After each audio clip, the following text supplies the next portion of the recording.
Hi, I am Tejaswini SK. I will discuss it about multinational corporations. Introduction. One of the first multinational business organization, the East India Company was established in 1601. After the East India Company came the Dutch East India Company founded March 20, 1603, which would become the largest company in the world for nearly 200 years. In India, there are over 40,000 MNCs with over 250,000 overseas affiliates. East India ಅನ್ನೋ company first multinational business organization ಆಗಿರುತ್ತೆ. East India company establish ಆಗಿದ್ದು 1601ನಲ್ಲಿ. After East India company establish ಆದಮೇಲೆ Dutch East India company establish ಆಗುತ್ತೆ. ಇದು March 20, 1603ನಲ್ಲಿ establish ಆಗುತ್ತೆ. Next ಈ ಡಚ್ ಈಸ್ಟ್ ಇಂಡಿಯಾ ಕಂಪನಿ ಇಂಡಿಯಾಗೆ ಲಾರ್ಜೆಸ್ಟ್ ಕಂಪನಿ ಆಗಿರುತ್ತೆ. ಇದು ನಿಯರ್ಲಿ 200 ಇಯರ್ಸ್. ಇಂಡಿಯಾದಲ್ಲಿ 40,000 MNCs ಕಂಪನಿಗಳಿದ್ದಾವೆ. ಇದು ಓವರ್ 250,000 ಓವರ್ಸೀಸ್ ಅಫಿಷಿಯಲೇಟ್ಸ್ಗಳು ಕೂಡ ಇದ್ದಾವೆ. Next, multinational corporations. A multinational corporation is a corporate organisation that owns or controls production of goods or services in at least one country other than its home country. MNC is a corporate organization. ಇದು own ಆಗಿ production of goods and ಸರ್ವಿಸಸ್ನ ಇದು own ಆಗಿ control ಮಾಡ್ತಾ ಇರುತ್ತೆ. Next types of MNCs.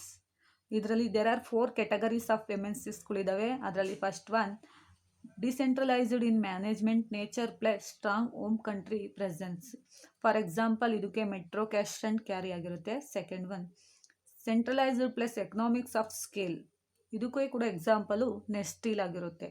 Third one A company which open up on differential regions with same technology as in present company. Fourth one, transactional alliances, combination of the above 3 types. For example, idukke KFC, Pizza Hut, McDonald's. Next, characteristics of a multinational corporations. Idರಲ್ಲಿ first one, very high assets and turnover. To become a multinational corporation, the business must be large and must own a huge amount of assets, both physical and financial. The company's targets are high and they are able to generate substantial profit. Multinational corporation ಆಗೋಕ್ಕೆ business large ಆಗಿರಬೇಕು, ಮತ್ತು own use amount of assets financial ಮತ್ತು ಫೈನಾನ್ಷಿಯಲಲ್ಲಿ ಕೂಡ large ಆಗಿರಬೇಕು, ಮತ್ತು company target ಯಾವತ್ತಿದ್ರೂ high ಆಗಿರಬೇಕು, ಮತ್ತು ಕಂಪನಿದು ಪ್ರಾಫಿಟ್ ಮಾಡೋದು ಮೇನ್ ಏಮ್ ಆಗಿರುತ್ತೆ. Second one, network of branches. Multinational companies maintains production and marketing operations in different countries. In each other countries the business may oversees multiple offices that functions through several branches subsidiaries. Multinational companies production ಮತ್ತು marketing ಆಪರೇಷನ್ನ different ಕಂಟ್ರೀಸಲ್ಲಿ maintain ಮಾಡ್ತಾ ಇರುತ್ತೆ. ಇದು different officers ಕೂಡ ಇರುತ್ತೆ ಮತ್ತು main ಸಬ್ಸಿಡೆನ್ಷಿಯಲ್ branches ಕೂಡ ಇದರಲ್ಲಿ ಇರುತ್ತೆ. Third one, control. In relations to the previous point, the management of officers in other countries is controlled by one head office located in the home country. Therefore, the sources of commando is founded in the home country. In relating to the previous point, other ಕಂಟ್ರೀಸ್ನ office ಮತ್ತು ಮ್ಯಾನೇಜ್ಮೆಂಟ್ನ home ಕಂಟ್ರಿನಲ್ಲಿರುವ ಒಂದು head office control ಮಾಡ್ತಾ ಇರುತ್ತೆ.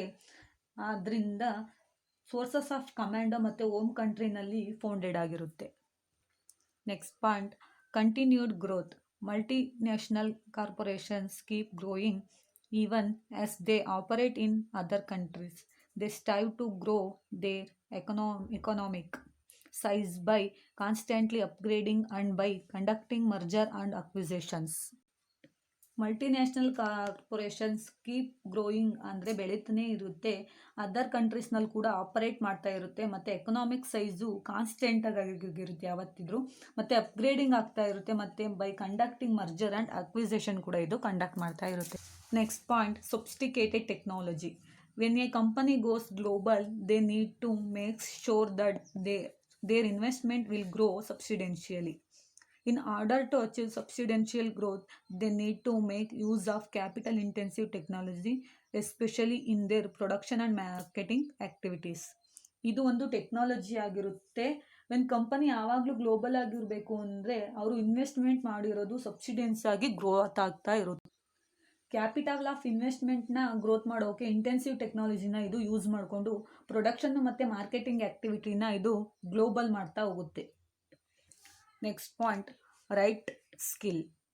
Multinational companies aim to employ only the best manager, those who are capable of handling large amounts of funds, using advanced technology, managing works and running a huge business entity. Multinational ಕಂಪನೀಸ್ನ main aim ಅಂದರೆ employees ಆಗಿರುತ್ತೆ. ಅದರಲ್ಲೂ best ಎಂಪ್ಲಾಯೀಸ್ನ appoint ಮಾಡ್ಕೊಳ್ಳೋದಾಗಿರುತ್ತೆ. ಇವ್ರನ್ನ ಯಾಕೆ appoint ಮಾಡ್ಕೋತಾರೆ ಅಂದರೆ capable of ಹ್ಯಾಂಡ್ಲಿಂಗ್ಗೆ large ಅಮೌಂಟ್ನ capable ಮಾಡೋಕ್ಕೆ ಮತ್ತು ಫಂಡ್ಸು ಈ ಲಾರ್ಜ್ನ ಅಮೌಂಟ್ನ ಹ್ಯಾಂಡಲಿಂಗ್ ಮಾಡೋಕ್ಕೆ ಅಡ್ವಾನ್ಸ್ಡ್ ಟೆಕ್ನಾಲಜಿನ, ಮ್ಯಾನೇಜಿಂಗ್ ವರ್ಕರ್ಸು ಮತ್ತು ರನ್ನಿಂಗ್ಗೆ ಯೂಸ್ ಬಿಸ್ನೆಸ್ ಎಂಟಿಟಿನ ಯೂಸ್ ಮಾಡಿಕೊಂಡು ಇವರು ಯಾವ ಥರ ಎಂಪ್ಲಾಯೀಸು ಮತ್ತು ಮ್ಯಾನೇಜರ್ಸ್ ಬೇಕು ಅಂತ ಸೆಲೆಕ್ಟ್ ಮಾಡ್ಕೊಳ್ಳೋದು ಇವರ ಸ್ಕಿಲ್ ಆಗಿರೋದು.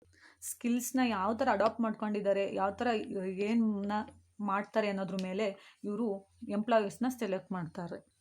Next point, forceful marketing and advertising.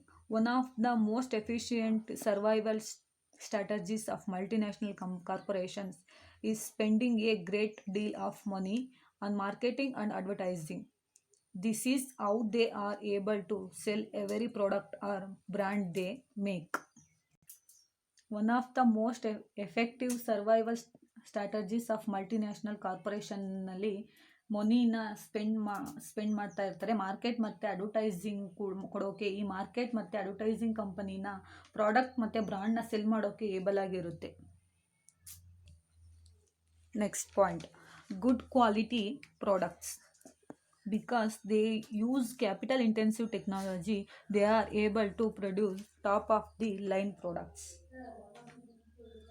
Because ಯಾಕಂದರೆ ಇದು ಕ್ಯಾಪಿಟಲ್ ಇಂಟೆನ್ಸಿವ್ನ ಟೆಕ್ನಾಲಜಿನ ಯೂಸ್ ಮಾಡ್ಕೊಳ್ಳೋದ್ರಿಂದ ಗುಡ್ ಕ್ವಾಲಿಟಿ ಆಫ್ ಪ್ರಾಡಕ್ಟ್ನ ಇದು ಪ್ರೊಡ್ಯೂಸ್ ಮಾಡೋದ್ರಿಂದ ಟಾಪ್ ಆಫ್ ದಿ ಲೈನ್ ಪ್ರಾಡಕ್ಟ್ನ ಇದು ಪ್ರೊಡ್ಯೂಸ್ನ ಮಾಡ್ತಾ ಇರುತ್ತೆ. Next, advantages of being A multinational corporations. First one, efficiency. In terms of efficiency, a multinational companies are able to reach their target markets more easily because they manufacture in the countries where they target markets are also they can easily access raw materials and cheaper labor cost. MNCs ನಲ್ಲಿ efficiency ಇರಬೇಕು. ಅದು ಯಾಕಂದರೆ in terms of efficiency multinational ಕಂಪ್ನೀಸ್ನ main target ಆಗಿರುತ್ತೆ ಮತ್ತು ಮಾರ್ಕೆಟ್ನ ಈಸಿಯಾಗಿ reach ಆಗೋದು. ಬಿಕಾಸ್ ಕಂಪನಿಯ ಟಾರ್ಗೆಟ್ ಮಾರ್ಕೆಟ್ನ ಅದರ್ ಕಂಟ್ರೀಸ್ನಲ್ಲಿ ಮ್ಯಾನುಫ್ಯಾಕ್ಚರಿಂಗ್ ಮಾಡುತ್ತೆ ಮತ್ತು ಈಸಿಯಾಗಿ ಮ್ಯಾನುಫ್ಯಾಕ್ಚರಿಂಗ್ ಆಗೋದು, ರಾ ಮೆಟೀರಿಯಲ್ಸು ಮತ್ತು ಲೇಬರ್ ಕಾಸ್ಟು ಚೀಪಾಗಿರುತ್ತೆ. ಆದ್ದರಿಂದ ಇದು ಅಡ್ವಾಂಟೇಜಸ್ ಎಫಿಷಿಯನ್ಸ್ ಆಗಿ ವರ್ಕ್ ಮಾಡಬೇಕಾಗುತ್ತೆ. Second one, development. Multinational corporations pay better than domestic companies, making them more attractive to the local labor force. Multinational corporations domestic ಕಂಪನಿಗಿಂತ ಬೆಟರ್ ಆಗಿರುತ್ತೆ ಮತ್ತು ಪೇ ಮಾಡ್ತಾ ಇರುತ್ತೆ. ಇದರಿಂದ local labour force more attractive ಆಗಿ ಇರುತ್ತೆ. Third one, employment. Multinational corporation employment. Multinational corporations hire local workers who know the culture of their place and are those able to give helpful insider feedback on what the locals wants. Multinational corporations local ವರ್ಕರ್ಸ್ನ ಆ ಪ್ಲೇಸ್ಗೆ ತಕ್ಕಂತೆ culture ಮತ್ತು helpful to inside the feedback and what the locals wants ಆಗಿ ತಕ್ಕೊಂತ ಯಾವ ಥರ ಬೇಕು ಅಂತ ಮಲ್ಟಿನ್ಯಾಷನಲ್ ಕಾರ್ಪೊರೇಷನ್ ಲೋಕಲ್ ವರ್ಕ್ಸ್ ಅಂದರೆ ಯಾರು ಆ ಪ್ಲೇಸ್ಗೆ ತಕ್ಕಂತೆ ಕಲ್ಚರ್ ಬಗ್ಗೆ ಗೊತ್ತಿರುತ್ತೆ, ಏಬಲ್ ಇನ್ಸೈಡರ್ಗೆ ಫೀಡ್ಬ್ಯಾಕ್ ಮತ್ತು ಲೋಕಲ್ ವಾನ್ಸ್ನ ಯಾರು ತಿಳ್ಕೊಂಡಿರ್ತಾರೋ ಅವ್ರನ್ನ ಎಂಪ್ಲಾಯ್ಮೆಂಟ್ ಅಂದರೆ ಎಂಪ್ಲಾಯೀಸ್ಗೆ ತಗೋತಾರೆ. Next point, innovation. As multinational corporations employs both locals and foreign workers, they are able to came up with products that are more creative and innovative. Multinational corporations employees local and foreign workers ಆಗಿರ್ತಾರೆ ಮತ್ತು able to ಅವರ products ಬಗ್ಗೆ creative ಮತ್ತು innovative ಆಗಿ ಅವರಿಗೆ ಗೊತ್ತಿರುತ್ತೆ. Next, disadvantages of MNCs. First one, uncertainty. MNCs often scale down their production facilities and close the operations in situation of economic uncertainty. They practice hire and fire, hence people employed in MNCs often lost their jobs. MNCಸ್ನಲ್ಲಿ often scale production facilities down ಆಗಿರುತ್ತೆ ಮತ್ತು operation in situation of economic ಅನ್ಸರ್ಟನಿಟಿನ close ಮಾಡ್ತಾರೆ. ಮತ್ತು ಕಂಪನೀಸ್ನಲ್ಲಿ ಐರ್ ಮತ್ತು fire ಅಂದರೆ ಬಾಡಿಗೆ ಮತ್ತು ಬೆಂಕಿ ಬಗ್ಗೆ ಪ್ರಾಕ್ಟೀಸ್ ಮಾಡ್ತಾ ಇರುತ್ತೆ. So MNCಸ್ನಲ್ಲಿರುವ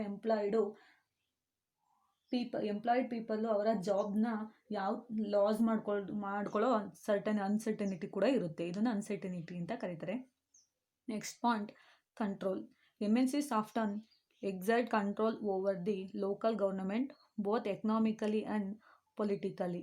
Such control may even go against the interest of the nation as a whole. MNCs both economic ಮತ್ತು ಪೊಲಿಟಿಕಲ್ ಆಗಿ ಲೋಕಲ್ ಗೌರ್ನಮೆಂಟ್ ಮೇಲೆ ಕಂಟ್ರೋಲ್ ಮಾಡ್ತಾ ಇರುತ್ತೆ. ಸಚ್ ಈವನ್ ನ್ಯಾಷನಲ್ ಇಂಟ್ರೆಸ್ಟ್ನ ಅಗೇನೆಸ್ಟ್ ಆಗಿ ಇದು ಕಂಟ್ರೋಲ್ ಮಾಡ್ತಾ ಇರುತ್ತೆ. Next point, transfer pricing. This is done by lowering the internal price structure. Through this, MNCs can reduce their profit in the countries where they operate and thus depress their host countries from the legitimate tax layout. International price ಸ್ಟ್ರಕ್ಚರ್ನ lower ಮಾಡುತ್ತೆ ಮತ್ತು through MNCs ಪ್ರಾಫಿಟ್ನ reduce ಮಾಡೋ ಕಂಟ್ರೀಸ್ನ where they operate and depressive lost countries ಅಂದರೆ ಬೇರೆ ಕಂಟ್ರೀಸ್ಗಳನ್ನ ಅಂದರೆ ಕಾನೂನುಬದ್ಧವಾಗಿ ಟ್ಯಾಕ್ಸ್ ಪೇ ಮಾಡೋದು, ಅದು ಇದ್ರದ ಡಿಸ್ಅಡ್ವಾಂಟೇಜಸ್ ಕೂಡ ಆಗಿರುತ್ತೆ. Next point, environmental imbalance. MNCs can create environmental imbalance, exacting natural resources and polluting the environment of the host countries.